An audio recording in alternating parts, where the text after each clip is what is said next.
dividir aqui a tela já para a gente começar o nosso bate-papo com o Silvio. Ô Silvio, antes de mais nada, explica para a gente o que é a União do Desenvolvimento do Guarujá.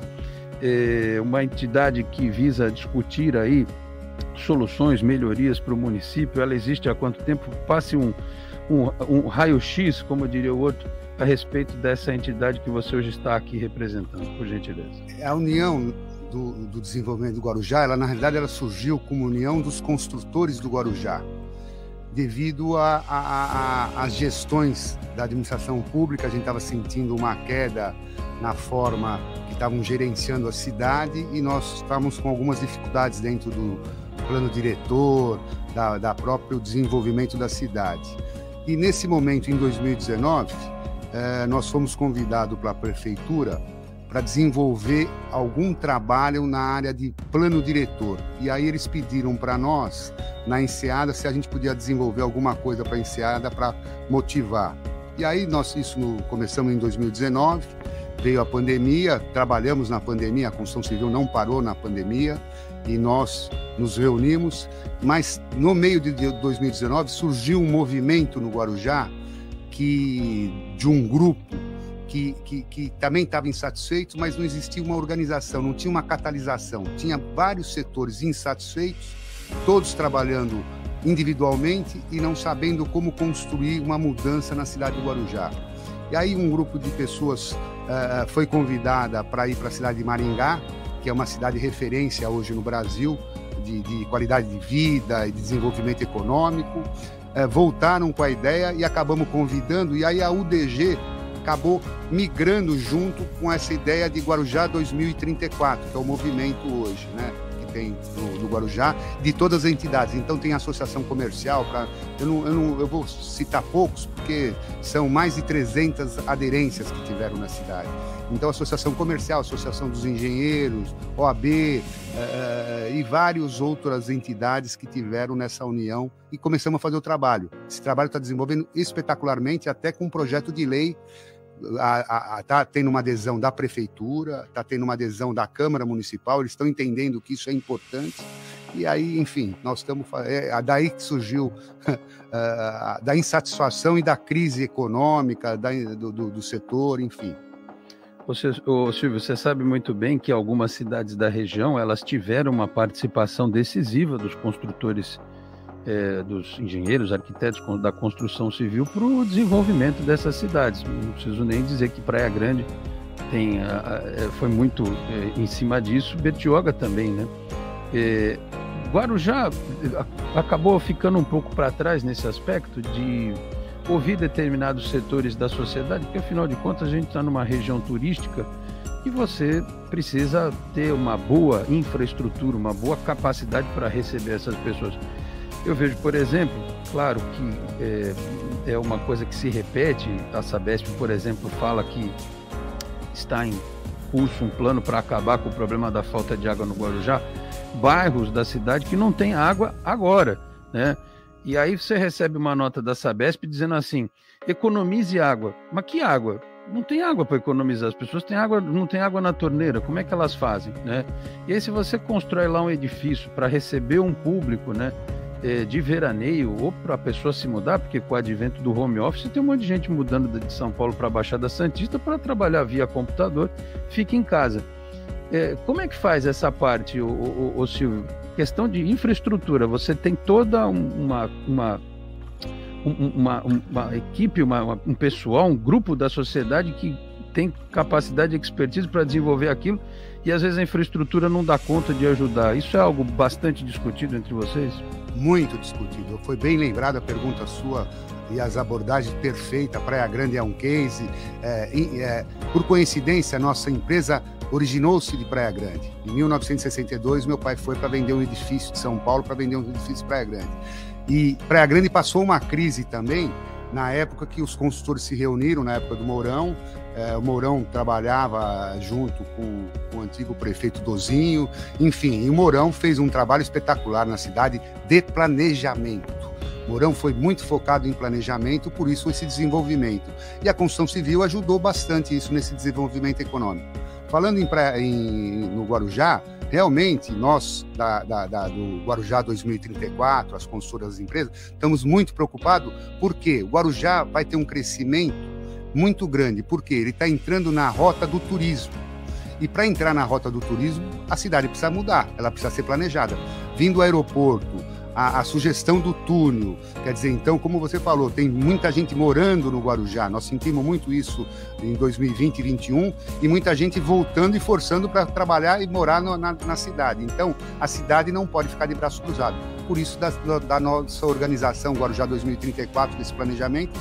E uma notícia boa, nós estamos com a Prefeitura do Guarujá, no nome do prefeito, ele já está no gabinete dele para ele assinar justamente o conselho que se forma através de lei. Então está tendo alguns ajustes que nós estamos colocando, incluindo algumas coisas da nossa parte, e provavelmente para essa semana nós entregamos esses ajustes e acreditamos que dentro de uma semana, 10 dias, isso o prefeito deve despachar, ver se vão surgir mais algumas coisas, porque nós estamos falando em planejamento de uma cidade. O importante desse conselho é porque ele é um conselho dinâmico. Ele é diferente de uma administração pública. E a ideia é esse planejamento para 2034. Então, nós estamos falando de um planejamento de 12 anos. E vão tendo ajustes, porque todo planejamento você tem que fazer um ajuste. Então, é espetacular isso. A cidade está aderindo, a administração pública está aderindo, a Câmara Municipal está aderindo. Então, nós estamos com o tripé e estamos tendo a oportunidade de poder conversar com vocês e mostrar para o cidadão do Guarujá, que é um ouvinte árduo, você é um lugar de comunicação, de informação, então isso é um espetáculo. A gente estando ligado aos meios de comunicação, com o poder público e a sociedade organizada, não existe coisa melhor, e a região tem que estar dessa forma, tem que ser uma região muito próspera. Silvio, você falou aí do túnel e do aeroporto. Esse planejamento de 2034, ele é um plano A com túnel e aeroporto e tem plano B sem os dois, ou não? O aeroporto, eu acho que nem tanto, eu acho que é questão mais burocrática mesmo da coisa sair. Agora, o túnel é um grande ponto de interrogação. Vocês vislumbram esse 2034 sem esses dois equipamentos ou não? Bem lembrado. O túnel, eu sou da mesma opinião que a sua. É uma realidade, houve um problema técnico que a prefeitura deveria de informar, até um problema ridículo, porque já estavam entrando a aprovação para esse ano. Aí atravessou uma capivara, por incrível que pareça, na pista. O pessoal verificou e identificou... No aeroporto? No aeroporto do Guarujá. A prefeitura pode falar bem isso, ela tem a assessoria dela, pode dar melhores detalhes, porque eu não estava no local. Mas isso eu recebi essa informação da prefeitura. E aí eles alteraram a situação e fizeram que o aeroporto fosse todo cercado. Por questão ambiental, por questão dessa imigração, mas sempre teve isso, mas é uma coisa. Mas o Guarujá já se adiantou, já tem verba, já estão fazendo isso, mas vão executar isso para o exercício do ano que vem. Então, 2023, esse aeroporto está na parte da metade do ano, ele já está com voo programado, enfim. Então, nós acreditamos nisso. Quanto ao túnel,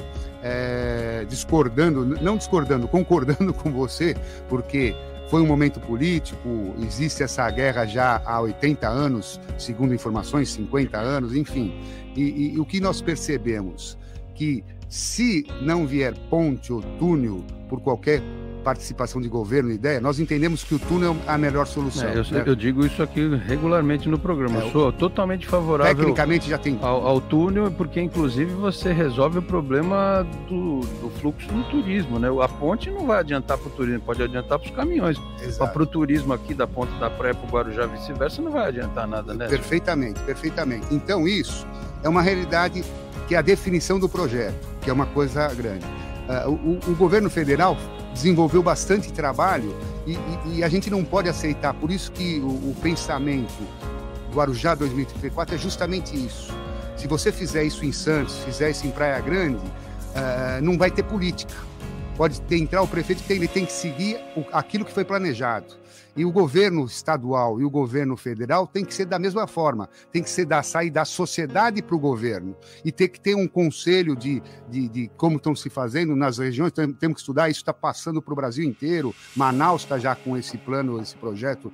Então, nós temos que fazer porque deu certo. está funcionando e ele é eficiente. Então, respondendo do túnel, o que acontece? Se não vier o governo estadual, que nós esperamos que aconteça, e eu não quero falar nem de nenhum candidato... Até porque a gente não pode, né? Isso, já estamos com a legislação em vigor, a gente tem que tomar cuidado. Isso. Então, esse planejamento, se é interessante para a região, nós não vamos desistir. O Guarujá não vai desistir e a região, acredito que não vai desistir, porque a região hoje, com essa metropolização que tem na região, até a prefeita do Guarujá, que está comandando, a Raquel, grande amiga nossa, e entendemos que temos que fazer esse movimento junto com a iniciativa privada e a administração pública das cidades aqui da região. Nós temos que lutar, então nós não podemos desistir. Então esse é o nosso plano B.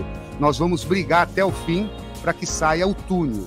Então isso não é um projeto só de governo, isso é um projeto de região, de cidades e de cidadãos. Nós queremos desenvolvimento econômico e nós estamos entrando para a área turística. Então isso é necessário. Não sei se atendi a tua expectativa. Não, eu sou defensor do túnel, realmente, porque me parece ser a melhor alternativa. E hoje, só para pontuar, o projeto do túnel está atrelado diretamente com a questão da desestatização do porto. Se não desestatizar por qualquer motivo, lá na frente, é o que o Silvio falou. Eu acho que a coisa tem que caminhar de alguma forma. O governo do estado tinha lá o tal projeto da ponte, que a comunidade portuária não gosta muito da ideia, porque diz que aquilo pode trazer algum tipo de problema quando os navios forem ainda maiores e tal. Então, eu acho que é preciso que se insista na história do túnel, que não é possível. Outro dia eu estava vendo os projetos de túneis, não vou nem falar do Canal da Mancha, mas outros, né, que você tem em países nórdicos e tal. Essa nossa distância aqui é um negócio ínfimo, sabe? Tem túneis submersos que são muito maiores, né? Não faz o menor sentido. E, de certa forma, quando a gente fala em regionalização e metropolização, hoje a gente fala muito de mobilidade urbana, né? Na nossa região, onde é difícil você circular com tanto carro, com tanta moto, com tanta bicicleta.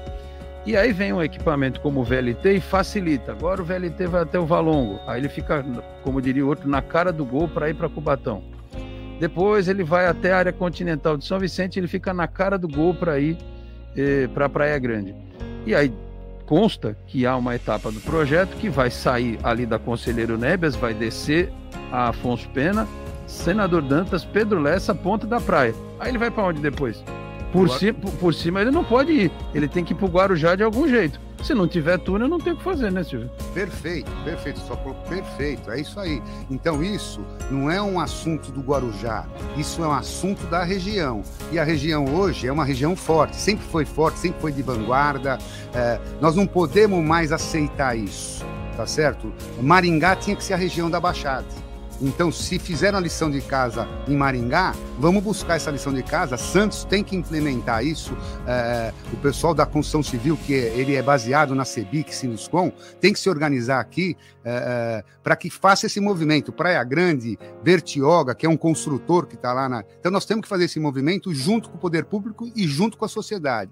A sociedade está madura nessa situação. Nós estamos percebendo isso pela cidade do Guarujá, está andando bastante, nós temos vários grupos, quer dizer, estamos nos organizando em relação a isso, tá? Então, não tenho dúvida nenhuma que nós vamos colocar isso na mesa e o poder público está ajudando. Então, a gente tem que citar isso, que o poder público está ajudando e só estamos torcendo para que o poder público assine o mais rápido possível isso, inclusive plano diretor, porque vai passar um planejamento nesse momento, a gente tem que passar pelo plano diretor.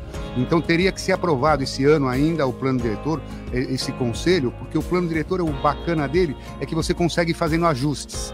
Então, nós já desenhamos alguma coisa, a prefeitura está bem adiantada em relação a isso, nós temos o porto, o túnel, nós precisamos desenvolver o que você falou, a infraestrutura do Guarujá para a mobilidade urbana. Vocês entregaram várias sugestões nesse sentido. Muitas, nós temos um material, depois eu vou deixar... Você pode citar algumas assim? Por exemplo, hoje, em termos de pavimentos da construção civil, qual é o limite no Guarujá? Então, hoje, para incrível que pareça, o Guarujá, ele não tem muita área de desenvolvimento turística. A Praia da Enseada, hoje, ela está teoricamente virgem. Por que eu digo isso? Porque tudo que ela foi desenvolvida, ela foi desenvolvida em média ocupação. Então, eu vou te dar um exemplo da cidade de Santos e a cidade de Praia Grande. A cidade de Santos hoje praticamente é alta densidade em tudo. Por quê? porque ela é social. A alta densidade, ela é um projeto social. Por quê? Porque você valoriza todas as áreas de verticalização, né? E